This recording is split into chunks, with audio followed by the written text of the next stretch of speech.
Vamos falar sobre emprego lá nos Estados Unidos, porque o número de vagas disponíveis no país caiu em novembro. A gente mostra esses números do Departamento de Trabalho norte-americanos que foram divulgados agora há pouco. O país abriu cerca de 7 milhões 100 mil vagas de trabalho no mês, número que veio abaixo das expectativas de analistas que previam algo em torno de 7 milhões 600 mil vagas. Ao longo do mês, as contratações ficaram praticamente estáveis e o total de demissões permaneceu inalterado, em 5 milhões 100 mil. Dentro desses desligamentos, tanto os pedidos de demissão quanto as dispensas, elas sofreram poucas alterações. Outro ponto importante do indicador é de que a taxa de vagas abertas ficou em 4,3% no período. Para a gente entender esses números, esses dados trazidos pelo relatório JOLTS, que saíram agora há pouco, e também os números do setor privado da ADP, que saíram mais cedo, converso agora com a Andressa Durão, economista do ASA. Andressa, seja muito bem-vinda e um feliz ano novo. Feliz ano novo, Vitor. Obrigada. Andressa, queria começar entendendo esse movimento, A gente acompanhou essa queda, inclusive essa reação negativa dos mercados, caindo para cerca de 7,1 milhões a abertura de postos de trabalho nos Estados Unidos no mês de novembro. A gente sabe que esses números eles foram represados, A publicação foi represada por causa do shutdown nos Estados Unidos. Mas mesmo assim, mesmo sendo um olhar para o passado, o que a gente o que a gente consegue ler desses números mesmo, levando em consideração esse atraso na publicação? Olha, eu acho que além da surpresa baixista, a gente tem uma surpresa relevante nesse dado de novembro. A gente teve uma revisão do dado de outubro para baixo. Eu acho que o dado ainda conta um pouco mais sobre uma piora adicional do mercado de trabalho, mesmo sendo relativa ainda a novembro.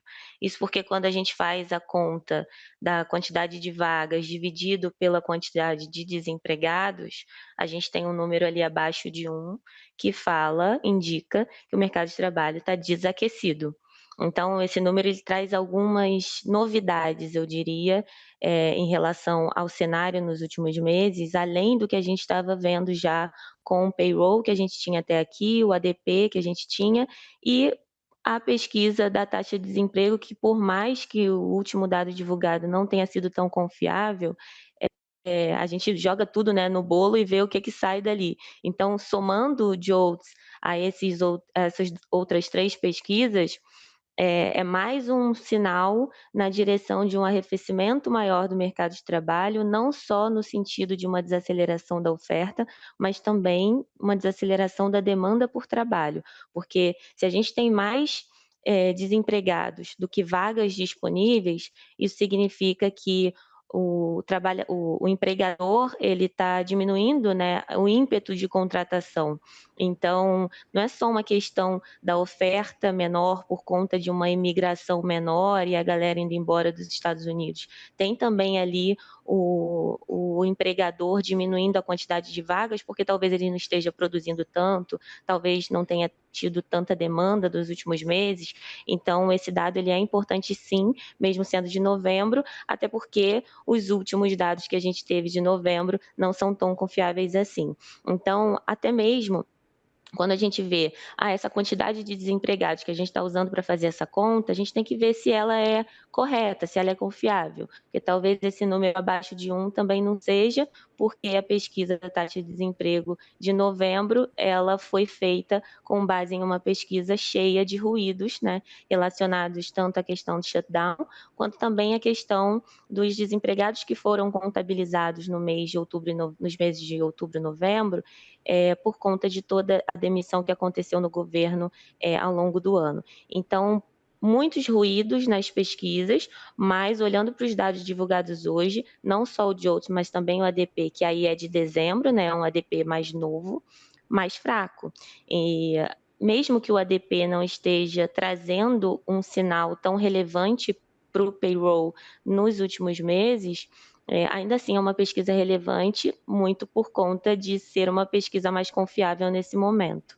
Então, hoje acho que um dia mais negativo aí, tirando o ISM, que veio mais forte, as pesquisas do emprego mostrando que talvez o último payroll que foi positivo, talvez traga aí uma notícia negativa na sexta-feira. Pois é, era exatamente sobre isso que eu queria te perguntar, Andressa, sobre essas perspectivas dadas por essas pesquisas, relacionadas ao mercado de trabalho norte-americano, o que elas indicam acerca das expectativas que a gente tem, que o mercado tem sobre a publicação de sexta-feira do payroll e, evidentemente, Andressa, sobre como isso pode impactar a condução da política monetária lá nos Estados Unidos.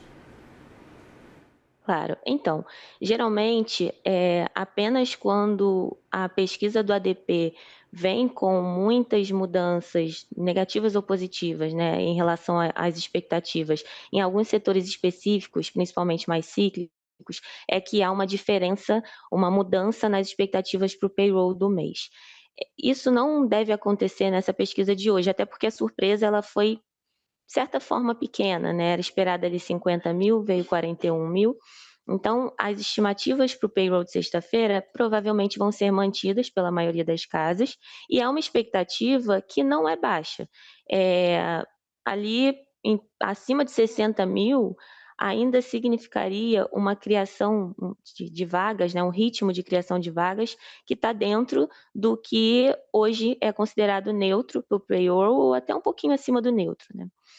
Por conta de toda essa questão da imigração que diminuiu, então o payroll neutro é um nível mais baixo, acho que isso já virou consenso.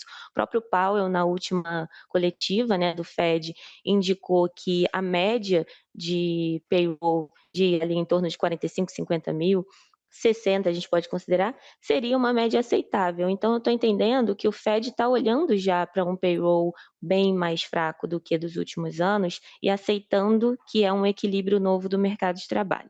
Então vamos lá, se esses dados de hoje indicarem que o payroll de sexta-feira poderia vir mais fraco, se o payroll de sexta-feira de fato surpreender para baixo, aí a gente pode ter uma mudança de cenário até mesmo para o Fed. Agora, se o payroll não convergir para o ADP e vier em linha com o que o mercado está esperando, é um payroll compatível com um cenário de um novo equilíbrio, mas não um cenário pior, não de desaceleração maior no sentido de uma recessão. Então, acho que a decisão do Fed de manter a taxa de juros daqui para frente por algum período longo, eu diria até o meio do ano, que é o nosso cenário, mas isso é um pouco difícil de prever, já que a gente vai ter uma mudança no próprio comitê, né, ali em abril, maio, mas eu imagino até que por isso o mercado também esteja precificando um corte final de abril, acho que mais pela mudança dentro do comitê e não pelo cenário macro. Pensando em cenário macro, a gente tem uma visão de que o Fed só cortaria ali para o meio do ano, por conta dessa indicação de que um payroll acima de 50.000 está ok. Agora, se vier em linha com a ADP para 40.000, ou se o JOLTS continuar mostrando uma relação de vagas por desempregado abaixo de 1, a taxa de desemprego na sexta-feira também é um número importante, porque ela veio mais alta, muito por conta desses ruídos que eu comentei. Se a gente não tiver uma taxa de desemprego voltando para 4,5 ou mais baixo que isso, também é um sinal de que o Fed pode mudar o cenário para frente. Então, tanto o payroll quanto a taxa de desemprego na sexta-feira são super importantes, mas se eles não vierem com uma surpresa muito relevante, a gente mantém o cenário para a política monetária, que é um cenário de taxa de juros parada nesse primeiro semestre. Eu sei que, evidentemente, são metodologias diferentes, né? Se a gente pensar no ADP e no JOLTS, com enfoques diferentes também, mas se a gente colocar os dois em sobreposição, esses dois dados que a gente teve acesso hoje, né? Um é referente, o ADP, a dezembro, o outro é referente ao mês de novembro. A gente consegue perceber algum tipo de movimento premente ou pelo contrário, algum tipo de sazonalidade no cenário de emprego dos Estados Unidos? Olha, eu acho que sim, porque eu acho que conversa um pouco com o nosso cenário de que o pior já teria passado. Então, se a gente pensar que o ADP estava vindo num ritmo negativo de criação de vagas, e por mais que tenha vindo abaixo do esperado, foi um aumento, ele voltou a criar, a criação de vagas voltou a ficar positiva, né, no mês de dezembro, e o JOLTS foi um JOLTS pior, mas foi em relação a novembro, talvez a ideia é que a partir de dezembro o JOLTS voltaria a melhorar. Mas, realmente, eles falam sobre coisas completamente diferentes, porque o Joltz fala sobre a criação de vagas, sobre a oferta de vagas, né, de emprego, a oferta de emprego. E o ADP fala muito mais sobre os dois lados, no caso, né? Então, não só sobre admissões, mas também sobre demissões. Então, uma pesquisa fala de um lado só e a outra pesquisa poderia falar dos dois lados. Mas se a gente não tivesse JOLTS, a gente poderia pensar que o ADP ele estaria desacelerando, estaria num nível um pouco mais normal, de acordo com essa menor oferta de emprego por conta da menor imigração. Mas com o JOLTS vindo pior, também no sentido de olhar para uma desaceleração da demanda por trabalho, aí eu acho que a gente junta as duas pesquisas e parece um cenário um pouco maior, de desaceleração maior do emprego, tanto pelo lado da demanda quanto pelo lado da oferta. Então, juntando as duas, eu diria que é um cenário pior, mas a pesquisa principal é a pesquisa do payroll. Então, pode ser que a gente ainda reverta essa visão de hoje com os dados de sexta-feira. Como tudo que acontece agora envolvendo o mundo, Andressa, tudo pode mudar em 5 minutos. Inclusive, as leituras aqui, a gente faz um head que elas têm duração enquanto nada muda. Ou seja, pode ser 2 ou 3 ou 5 minutos.